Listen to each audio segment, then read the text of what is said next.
Yang ni bukan aiskrim biasa. Ni rasa zaman kanak-kanak kita dulu, aiskrim kacang merah.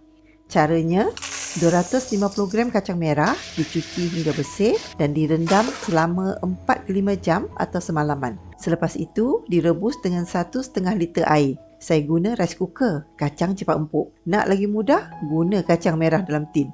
Okey, kacang merah dah masak dan empuk, offkan suis. Rehatkan, dah sejuk, tapis. Asingkan air dengan isinya, air rebusan jangan dibuang. Nanti akan dicampurkan dalam masakan santan.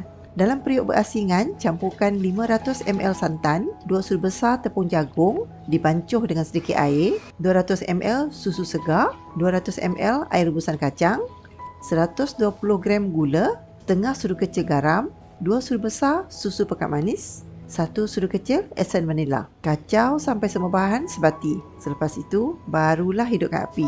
Masak atas api sederhana dan kacau berterusan. Bila bancuhan sudah mendidih dan agak pekat, tutup api. Bancuhan dah sejuk, bolehlah isikan ke dalam plastik aiskrim.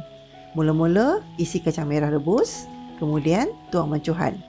Berapa banyak kacang dan sukatan aiskrim terpulang pada masing-masing. Last, putar plastik dan ikat. Potong plastik berlebihan dan bekukan dalam peti sejuk hingga set. Siap!